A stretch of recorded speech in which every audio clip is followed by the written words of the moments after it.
Good morning friends, पीके geography classes में आपका हार्दिक स्वागत है। यह वीडियो हिमालय से निकलने वाली भारत की मुख्य नदी गंगा से संबंधित है। यह नदी भारत की सबसे पवित्र और सबसे लंबी नदी मानी जाती है। इस वीडियो में हम जानेंगे कि गंगा नदी का उद्गम कहाँ से होता है, इसका मुहाना कहाँ है, इसकी सहायक नदियाँ कौन कौन सी हैं, कौन से प्रमुख शहर इस पर बसे हुए हैं आदि समस्त जानकारी को हम विस्तृत रूप से मैप के माध्यम से समझने का प्रयास करेंगे। गंगा नदी का उद्गम उत्तराखंड में स्थित गंगोत्री ग्लेशियर से होता है। गंगोत्री ग्लेशियर के पास स्थित गोमुख इसका प्रमुख उद्गम स्रोत माना जाता है। यहाँ से इसे गंगा के नाम से नहीं अपितु भागीरथी नदी के नाम से जाना जाता है। देवप्रयाग तक इस नदी को भागीरथी के नाम से जाना जाता है। देवप्रयाग में इससे अलकनंदा नदी आकर मिलती है जो बद्रीनाथ के निकट से निकलती है। इसके बाद यह नदी गंगा नदी के नाम से जानी जाती है। अलकनंदा नदी पर ही रुद्रप्रयाग, कर्णप्रयाग, विष्णुप्रयाग और नंदप्रयाग स्थित हैं। देवप्रयाग को पांचवा प्रयाग कहा जाता है। ऋषिकेश के पास गंगा नदी पर बहुत ही प्रसिद्ध लक्ष्मण झूला है और यह नदी यहाँ से सीधे हरिद्वार की ओर चली जाती है। ऋषिकेश के बाद यह नदी हरिद्वार में पहुँचती है और हरिद्वार तक यह नदी पहाड़ी भागों में बहती है और हरिद्वार से यह मैदानी भागों में प्रवेश कर आगे की ओर बहने लगती है। इस मैप में गंगा और उसकी सहायक नदियों को प्रदर्शित किया गया है। जैसा कि मैप में स्पष्ट है कि लेफ्ट बैंक ट्रिब्यूटरीज में रामगंगा, गोमती, घग्गर, गंडक, कोसी और महानंदा प्रमुख हैं। राइट बैंक ट्रिब्यूटरीज में यमुना, चंबल, बेतवा, केन और सोन प्रमुख हैं। गंगा की राइट बैंक ट्रिब्यूटरीज में यमुना ही एकमात्र ऐसी ट्रिब्यूटरी है जो ग्लेशियर से उद्गम होती है और इसका जो उद्गम है वो यमुनोत्री ग्लेशियर से होता है। जैसा कि इस मैप से स्पष्ट है कि बाद में यह नदी हुगली नदी के रूप में दक्षिण में बहकर और बंगाली खाड़ी में चली आती है और एक सहायक नदी दामोदर इसमें आकर मिलती है जो इसकी ट्रिब्यूटरी है। यह मानचित्र गंगा नदी और उसके आसपास के क्षेत्र का पॉलिटिकल मैप है। इस मैप से स्पष्ट है कि गंगा नदी उत्तराखंड, उत्तर प्रदेश, उसके बाद बिहार, झारखंड होते हुए पश्चिम बंगाल आदि राज्यों में प्रवाहित होती है और इसके किनारे स्थित शहरों में हरिद्वार के बाद कानपुर, इलाहाबाद, वाराणसी, पटना आदि प्रमुख हैं। फरक्का के निकट यह नदी दक्षिण की ओर मुड़कर भागीरथी हुगली नदी के नाम से जानी जाती है और अंत में बंगाली खाड़ी में गिर जाती है। इसकी मुख्य शाखा जो मेन गंगा की मेन ब्रांच है वो आगे बढ़कर बांग्लादेश में चली जाती है और वहाँ इसे पद्मा के नाम से जाना जाता है और अंत में यह सुंदरबन का डेल्टा बनाती है और यहाँ इसे मेघना नदी के नाम से जाना जाता है। इस प्रकार यह मानचित्र जो है गंगा नदी का एक विहंगम दृश्य प्रस्तुत करता है। गंगा और ब्रह्मपुत्र नदी के समृद्ध डेल्टा को सुंदरबन के डेल्टा के नाम से जाना जाता है। यह विश्व का सबसे बड़ा और सबसे तेजी से बढ़ता हुआ डेल्टा माना जाता है। सुंदरबन के डेल्टा का नाम सुंदरी नामक वृक्ष के नाम पर रखा गया है जो एक प्रकार का टाइडल फॉरेस्ट है। इन्हीं वनों में राष्ट्रीय पशु बाघ भी पाया जाता है जिसे रॉयल बंगाल टाइगर के नाम से जाना जाता है। चित्र में सुंदरी नामक वृक्ष दिखाई दे रहा है जिसके आधार पर सुंदरबन डेल्टा का नाम रखा गया है। यह रॉयल बंगाल टाइगर का चित्र है जो सुंदरबन के जंगलों में पाया जाता है और सुंदरबन को home of royal Bengal tiger भी कहा जाता है। आइए विद्यार्थियों, अब हम गंगा को ऑन मैप समझने का प्रयास करते हैं। देखिए विद्यार्थियों, ये गंगोत्री है। गंगोत्री ग्लेशियर जो है ये उत्तराखंड में स्थित है और यहाँ से गंगा का उद्गम माना जाता है। गंगोत्री के पास एक जगह है जिसको हम गोमुख कहते हैं। गोमुख से यह नदी निकलती है और वहाँ इसको भागीरथी के नाम से जाना जाता है। तो भागीरथी के नाम से गंगा का उद्गम जो आपका गंगोत्री ग्लेशियर है उसके पास गोमुख से होता है।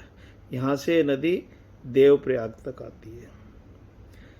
एक नदी अलकनंदा है जो बद्रीनाथ से आती है और वो देवप्रयाग में आकर यहाँ पर जो है भागीरथी नदी में मिल जाती है।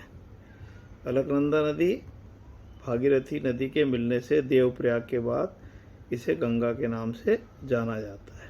तो ये ध्यान रखना है कि इसका जो ओरिजिनल नाम है वो भागीरथी नदी है, क्योंकि जो राजा भागीरथी थे उनके प्रयासों से ही ये अवतरित हुई थी। तो भागीरथी और अलकनंदा से मिलकर देवप्रयाग में इसका नाम गंगा हो जाता है। देवप्रयाग से हरिद्वार तक आती है और ये यहाँ पूरा पहाड़ी क्षेत्र है। तो विद्यार्थियों, ये जो हरिद्वार है यहाँ तक ये गंगा नदी पूरा पहाड़ों में बहती है। यहाँ पर ये हरिद्वार में ये मैदानी भाग में प्रवेश करती है। ये बहुत पवित्र तीर्थ स्थल है हरिद्वार। यहाँ गंगा नदी पर हर 12 वर्ष में कुंभ का आयोजन भी होता है, जो भारत का एक प्रसिद्ध धार्मिक मेला है। यहाँ से नदी मैदानों में होते हुए और ये उत्तर प्रदेश के कानपुर शहर में पहुँचती है। कानपुर से आगे गंगा बहते बहते आप देख रहे हैं कि ये इलाहाबाद में पहुँचती है, जिसे प्रयागराज कहते हैं, और ये त्रिवेणी के नाम से भी जाना जाता है। यहाँ गंगा, यमुना और एक सरस्वती नदी कहते हैं लुप्त हो गई है, उसका यहाँ पर संगम होता है। तो इसको गंगा, यमुना, सरस्वती की त्रिवेणी भी माना जाता है। तो ये जो है गंगा आप देख रहे हैं, गंगोत्री से देवप्रयाग, यहाँ से हरिद्वार, फिर कानपुर और फिर ये इलाहाबाद या प्रयागराज तक पहुँच जाती है। यहाँ से आगे चलकर ये नदी ये वाराणसी, और वाराणसी से और आगे चलें तो ये पटना बिहार की राजधानी में पहुँचती है। यहाँ से नदी आगे बढ़कर आप देख रहे हैं फरक्का तक पहुँच जाती है। फरक्का ये पश्चिम बंगाल में स्थित है। यहाँ से इस नदी की 2 शाखाएं हो जाती हैं। एक शाखा जो मुख्य शाखा है वो बांग्लादेश में चली जाती है, और उसकी एक वितरिका है जिसको हम डिस्ट्रीब्यूटरी कहते हैं, भागीरथी हुगली के नाम से, वो भारत में बहती है। तो जो भागीरथी हुगली है वही यहाँ पर गंगा कहलाती है, और ये यहाँ पर कलकत्ता और हावड़ा के पास ये बंगाली खाड़ी में गिर जाती है। तो इसका जो डेल्टा है वो बंगाल की खाड़ी में है। इसकी मुख्य ब्रांच बांग्लादेश में चली जाती है, और यहाँ ये ब्रह्मपुत्र नदी से मिलकर पद्मा के नाम से जानी जाती है। और ये गंगा और ब्रह्मपुत्र का सम्मिलित जल जो है आगे जाकर ये मेघना नदी में मिल जाता है, तो यहाँ इसको मेघना कहते हैं, और अंत में ये बंगाली खाड़ी में अपना डेल्टा बनाती हैं। तो आप देखिए, पूरा मैंने आपको बताया कैसे ये इसका उद्गम गंगोत्री के पास गोमुख से होता है। यहाँ पर देवप्रयाग पर भागीरथी और अलकनंदा के मिलने से ये गंगा बनती है। देवप्रयाग से हरिद्वार तक ये पहाड़ी क्षेत्रों में बहती है। हरिद्वार में मैदान में प्रवेश करती है। यहाँ से ये कानपुर, प्रयागराज, इलाहाबाद, वाराणसी, पटना, फरक्का होते हुए और अंत में बंगाली खाड़ी में सुंदरबन का डेल्टा बनाती है। उम्मीद करता हूँ ये सारी बातें आपको समझ में आ गई होंगी। देखिए विद्यार्थियों, गंगा जो है ये भारत की सबसे लंबी नदी है। इसकी जो कुल लंबाई है वो 2500 किलोमीटर है, और भारत में ये लगभग 2071 किलोमीटर बहती है। ये आपके देख रहे हैं गंगोत्री से निकलकर, और ये पूरा यहाँ से यहाँ तक फरक्का, और ये यहाँ तक, ये पूरी इसकी जो लंबाई है 2071 किलोमीटर के करीब बताई जाती है। भारत में सबसे बड़ा नदी बेसिन जो है वो गंगा नदी का ही है। This is the largest basin of India. और देखिए, इसकी जो सहायक नदियों की बात करें तो कुछ सहायक नदियां हिमालय पर्वतीय क्षेत्रों से आती हैं, और कुछ ये जो है प्रायद्वीपीय पठार से आती हैं। तो ये जो नदियां हिमालय क्षेत्र से आ रही हैं, ये सब इसकी लेफ्ट बैंक रिवर्स कहलाती हैं, क्योंकि ये बाएं किनारे से होकर आके इसमें गंगा नदी में मिलती हैं। इसमें देखिए फेमस नदियों में कौन कौन सी हैं। तो देखिए ये जो है ये गंगा है, इसमें देख रहे हैं गोमती है, फिर ये नेपाल से आ रही है घग्गर, एक ये आ रही है गंडक आ रही है, और ये कोसी आ रही है। तो देखिए घग्गर, गंडक और कोसी ये हिमालय के पर्वतीय क्षेत्रों से आकर मिलती है। ये लेफ्ट बैंक रिवर्स कहलाती है, और इन नदियों के द्वारा पर्याप्त मात्रा में पानी सिल्ट वगैरह लेकर ये नदियां जो है इस मैदानी भाग में आती हैं और यहाँ पर बिछा देती हैं। इससे जो है काफ़ी जो मिट्टी है बहुत उपजाऊ हो गई है। गंगा का मैदान भारत का सबसे उपजाऊ भौतिक प्रदेश माना जाता है, और इसीलिए यहाँ पर इसके कारण ही यहाँ पर सबसे ज़्यादा जनसंख्या भी निवास करती है। भारत के जनसंख्या के जो 4 राज्य हैं उसमें महाराष्ट्र को छोड़ के जो 30 राज्य हैं, जैसे ये उत्तर प्रदेश है इधर, है ना, फिर ये बिहार है, और इधर आ गए पश्चिम बंगाल। तो उत्तर प्रदेश, बिहार और पश्चिम बंगाल भारत के 4 बड़े राज्यों में से 3 बड़े राज्य हैं। महाराष्ट्र को छोड़ दीजिए तो सबसे ज़्यादा जनसंख्या का क्षेत्र है, और इसका कारण ये नदियाँ ही हैं जो अपने साथ बहुत ही उपजाऊ कांप मिट्टी लाती हैं। इसको एल्यूवल सॉइल भी कहा जाता है। तो ये जो मैदान है गंगा का मैदान, ये कांप मिट्टी से बना हुआ है, जो कि भारत की सबसे उपजाऊ मिट्टी है। यद्यपि इसके कारण बाढ़ भी आती है और जान माल की काफ़ी नुकसान भी होता है, पर उसके बावजूद भी इसके उपजाऊपन के कारण इन नदियों का विशेष महत्व है। तो ये हुई इसकी लेफ्ट बैंक रिवर्स। ये जो प्रायद्वीपीय क्षेत्रों से आ रही हैं ये इसकी राइट बैंक रिवर्स कहलाती हैं। इसमें 3 मुख्य हैं, चंबल, बेतवा और ये सोन नदी है। चंबल नदी ये मध्य प्रदेश में विंध्याचल पर्वतों से निकलकर और ये उत्तर में बहते हुए और ये यमुना नदी में, ये डायरेक्ट गंगा में नहीं गिर के यमुना में गिरती है, इटावा के पास इसमें मिल जाती है। दक्षिण से उत्तर बहने वाली नदियों में चंबल भारत की सबसे लंबी नदी मानी जाती है। ये भी एक मैं आपको फैक्ट बता रहा हूँ कि जो भी नदियाँ भारत में दक्षिण से उत्तर बह रही हैं उसमें चंबल सबसे लंबी नदी है, और ये जो है अपने साथ जो है काफ़ी मात्रा में पानी भी लाती है, और ये जो है सदावाहिनी नदी है क्योंकि ये इसमें साल भर जल रहता है।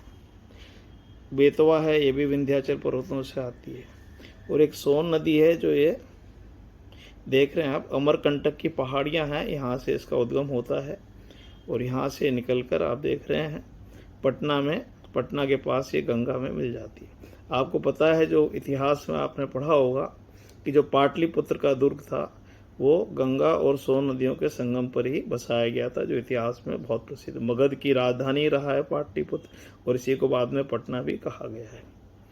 तो ये जो है दक्षिण से वाली नदियों में चंबल, बेतवा और सोन प्रमुख हैं। एक सबसे बड़ी इसकी जो सहायक नदी है वो है यमुना। यमुना नदी आप देख रहे हैं, ये यमुनोत्री ग्लेशियर से निकलती है। यमुनोत्री ग्लेशियर ये उत्तराखंड में है, और यहाँ से निकलकर ये दक्षिण में बहते हुए यहाँ पर दिल्ली इसके पास है, ये है ना, दिल्ली दे रखा है, फिर आगे मथुरा है, आगरा है ना, तो दिल्ली, मथुरा, आगरा होते हुए और ये नदी प्रयागराज में यहाँ पर जाकर गंगा में मिल जाती है। तो देखिए ये यमुना भी राइट बैंक रिवर है, और इसकी जो राइट बैंक रिवर्स है उसमें एकमात्र यमुना ही ऐसी नदी है जो ग्लेशियर से निकलती है। तो ये बहुत इंपॉर्टेंट फैक्ट है, कंपटीशन की दृष्टि से भी काम का है कि जो यमुना है वो एकमात्र इसकी राइट बैंक ट्रिब्यूटरी है जो ग्लेशियर से निकलती है, बाकी सब ये पेनिनसुलर प्लेटू से निकलती है। यमुना इसकी सबसे बड़ी सहायक नदी मानी जाती है, और गंगा और यमुना के कारण इस पूरे क्षेत्र को गंगा यमुना का मैदान भी कहा जाता है। देखिए विद्यार्थियों, ये नदी उत्तराखंड में, उत्तराखंड के बाद उत्तर प्रदेश में, फिर बिहार में, और फिर कुछ झारखंड के भाग से भी बहती है, और अंत में पश्चिम बंगाल में। देख रहे हैं ये पश्चिम बंगाल, तो 5 राज्यों में बहती है, पश्चिम बंगाल, झारखंड, बिहार, उत्तर प्रदेश और यहाँ पर आपके उत्तराखंड। 5 राज्यों में बहती है, 2500 किलोमीटर लंबाई है, और ये भारत की सबसे लंबी नदी मानी जाती। प्रमुख शहर मैंने बता दिए, गंगोत्री हो गया, है ना, यहाँ से भागीरथी के रूप में आ रही है, फिर ये देवप्रयाग हो गया, हरिद्वार हो गया, जहाँ तक ये पर्वतों में बहती है, फिर ये मैदानी क्षेत्र है। कानपुर हो गया, वाराणसी, इलाहाबाद हो गया, वाराणसी हो गया, पटना हो गया। फ़र्क का ध्यान रखना है विद्यार्थियों। ये जो गंगा नदी का डेल्टा है उसका सबसे उत्तरी बिंदु इसको माना जाता है। फरक्का नदी जहाँ से दो भागों में बाइफर्केट हो जाती है, ये इसका सबसे उत्तरी बिंदु माना जाता है। और यहीं पर जो है फरक्का पर बांध भी बनाया गया है जो गंगा नदी को बांग्लादेश और भारत के बीच कंट्रोल करता है। और इस बांध को बनाने का उद्देश्य ये भी है कि इसमें बहुत ज़्यादा मिट्टी आती है, जिससे कारण ये इसका जो कलकत्ता पोर्ट है वो चारों तरफ, क्योंकि यहाँ बड़े बड़े स्टीमर्स आते हैं तो ये मिट्टी से गाद से भर जाता है। तो जब बहुत ज़्यादा मिट्टी गाद हो जाती है तो इसके सारे गेट खोल देते हैं और उससे सारी मिट्टी बहकर बंगाली खाड़ी में गिर जाती है। तो ये भी फरक्का बांध का एक उद्देश्य माना जाता है। तो देखिए विद्यार्थियों, मैंने सारा गंगा नदी के बारे में आपको विस्तृत रूप से बता दिया है। इसको अच्छे से आप समझें और इसके सारे फैक्ट्स जो कंपटीशन की दृष्टि से इम्पोर्टेंट है वो मैंने आपको बताया। तो इसका ओरिजिन गंगोत्री, गंगोत्री के पास गोमुख, यहाँ से आई भागीरथी के नाम से, बद्रीनाथ से आई अलकनंदा और दोनों के मिलने से बनी गंगा। और गंगा यहाँ से हरिद्वार, हरिद्वार से आई कानपुर, फिर आप वाराणसी, ये प्रयागराज, इलाहाबाद, वाराणसी, पटना, फरक्का और देन इसका जो डेल्टा है वो कहाँ है, बंगाल की खाड़ी। इसका जो सुंदरबन का डेल्टा है विश्व का सबसे बड़ा डेल्टा माना जाता है और ये सबसे तेज़ी से बढ़ता हुआ डेल्टा भी विश्व में माना जाता है। ये जो नाम है सुंदरी नामक यहाँ एक वृक्ष है जो टाइडल फॉरेस्ट है उसके नाम पर रखा गया है। यहाँ पर रॉयल बंगाल टाइगर भी पाया जाता है जो नेशनल एनिमल है हमारा, 1972 में इसे घोषित किया गया था। तो ठीक है विद्यार्थियों, thank you very much, bye.